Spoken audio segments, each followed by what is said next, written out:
நான் ரொம்ப நாளாக தயக்கப்பட்டுட்டு இருந்த ஒரு சின்ன விஷயத்தை தாங்க இப்போ உங்கள் கூட ஷேர் பண்ண போகிறேன். என்னோட கார் பயண அனுபவங்கள் தாங்க அது.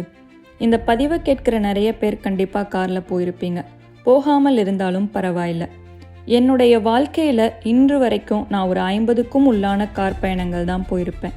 லாங் ட்ராவல் ஆகட்டும், இல்லை கேப் புக் பண்ணி போகிற ஷார்ட் ட்ராவல் ஆகட்டும். எனக்குள்ள சில ஆண்டுகளுக்கு முன்பு வர காரில் போகணும்னாலே ரொம்ப தயக்கப்படுவேன்.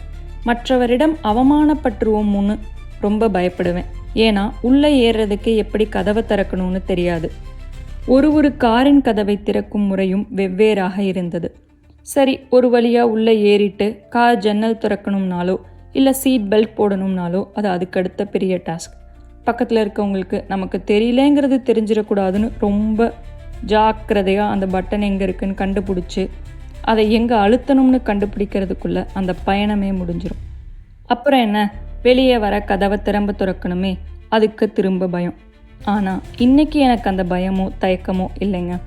ஏன்னா நான் புரிஞ்சுக்கிட்டது அது ஒரு சாதாரண விஷயம், தெரியலன்னா கேட்கலாம்னு. ஸோ நீங்களும் இப்படி ஒரு ஆளாக இருந்தால் தெரியலன்னா கேளுங்க. நீங்கள் கேட்க போகிறவங்க உங்களை எப்போவும் அவமானப்படுத்தினா பரவாயில்ல.